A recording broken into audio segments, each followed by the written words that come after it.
السلام عليكم ورحمة الله. أحلى متابعين، نتمنى تكونوا بخير وبصحة جيدة. اليوم جيت نقدم معكم واحد الحلوى رائعة وبنينة ولذيذة وسهلة جدا بسيطة، الدواز اتاي.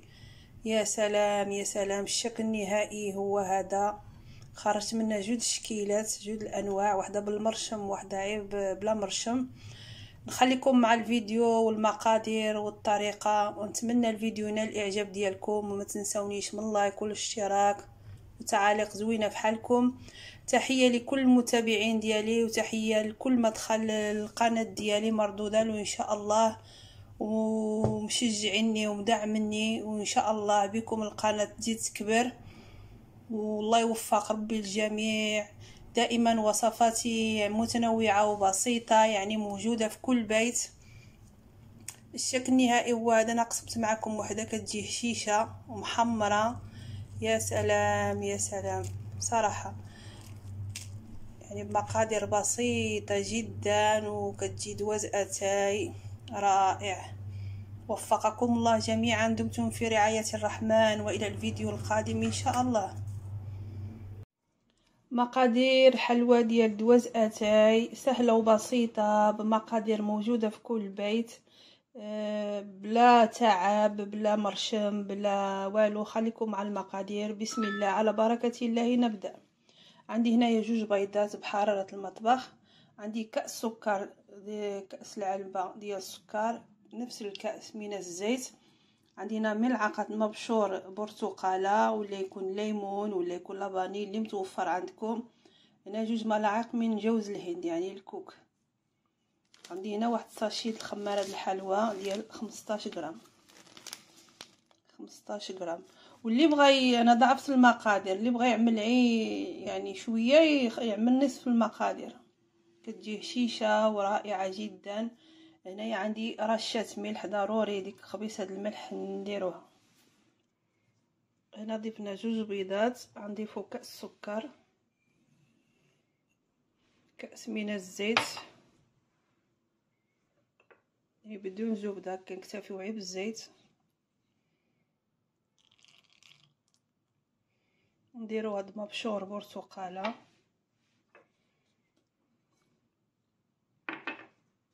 وجوز الهند، وكنخلطوا العناصر جيدا بالطراب اليدوي ولا بالميكسور اللي بغيتو نتوما.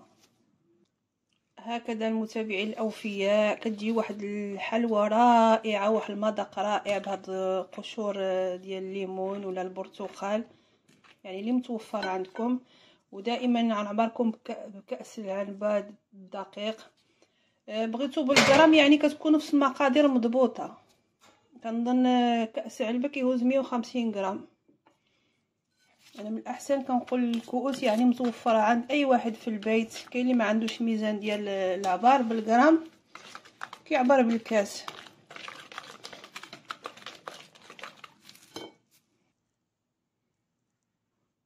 اضيف الكأس الاول من الدقيق. الدقيق عندي مغربل كما يقولوا الاخوات المصريين، الدقيق منخول،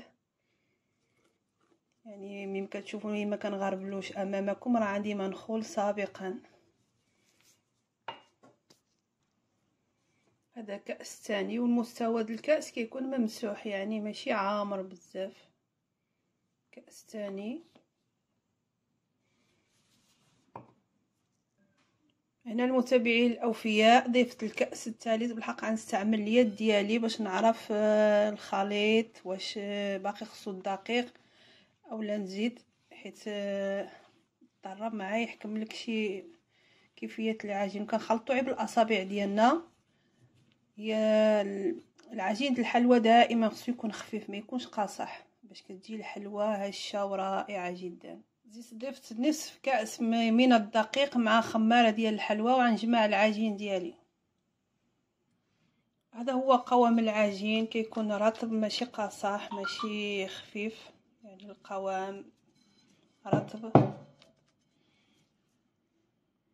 نخليكم مع طريقة تشكيل الحلوى ديالنا. انا جيت لواحد البول عملت فيه شويه مبشور ديال البرتقال، واحد 2 معالق ديال الكوك جوز الهند، وجوج معالق من السكر. واللي دار لافاني في الخليط يضيف شويه د لافاني، يضيف النص في الخليط والنص يخليه حتى يفند في هاد الحلوى اللي كنوجدو. نخلطوهم جيدا وغنكورو الحلوى ديالنا كويرات وغنفندوها في هذا الخليط، كتجي رائعه جدا. نتمنى تجربوها. وعواش مبروكه للجميع. اللهم بارك لنا في رجب وشعبان. اللهم بلغنا رمضان لا فاقدين ولا مفقودين يا ارحم الراحمين يا رب العالمين. الفرن عندي يعني مشعول من قبل. انا دهنت اللاطه ديالي بشويه الزبده، اللي عنده ورق الزبده يديرو، ونبداو نشكلو الحلوى ديالنا. كناخدوها كويرات وكنكوروها وندقوها نسطحوها شويه وكنفندو غير الوجه ديالها في هذا الخليط اللي عندنا. فندوها مزيان هكذا وكننزلوها في اللاطه اللي غتدخل الفرن. من بعد نذوقوها غير بالملعقه، اللي ما عندوش المرشم كيعدلها بالملعقه يعني. والاحجام نتوما كتخيروا في الشكل ولا الحجم اللي بغيتو. كنبداو نجيب مغروفه عاديه ديال الكوزينه وكنبقاو نشكلو خطوط هكذا،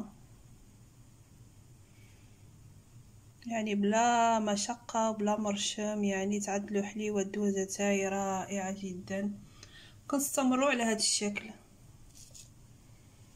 غنزيد نوريكم مره اخرى. كنجيو من الجانب الجانب، نتوما كتعدلوا خط، ما توصلوش حتى هي من الفوق.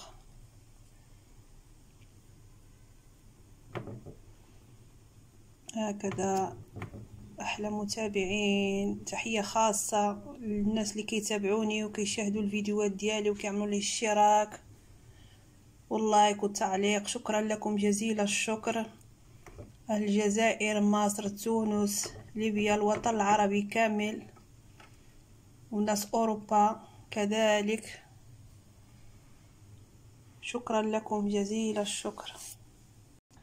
هكذا المتابعين الاوفياء، بعد ما انتهينا وديك الساعات لا كاين شي روتوش كتعدلوه بالملعقه ولا مغروفه، كتعوطوا كتجي بحال غريبيه هكذا. كتجي رائعه وبنينه جدا وسهله وبسيطه. متابعين الاوفياء، والنصف الباقي اللي تبقى لي من العجين عدلته، عندي متوفر هذا المرشم هذا. كتكوروهم كويرات، ما كتدقوهمش بزاف، وكتفندوهم بنفس الطريقه. بغيتو تفندوهم من الفوق ومن التحت ماشي مشكل، يعني لكم الاختيار. انا فندت غير الوجه، ومن بعد كنضغطوا عليهم بهذا المرشم هذا. كيجي الشكل رائع جدا كذلك هكذا. يعني كتنوعوا البلاطو ديالكم بنفس العجينه،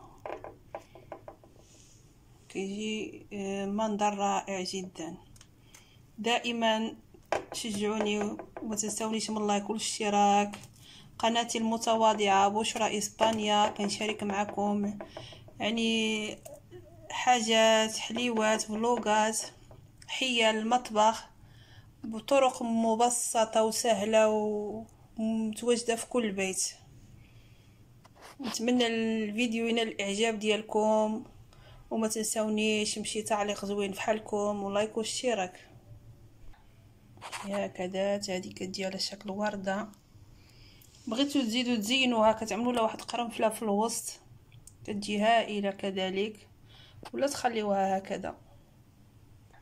وفقكم الله جميعا. نتمنى تشاهدوا الفيديو من الاول للاخير، ودائما الجديد ان شاء الله باذن الله. مع السلامه.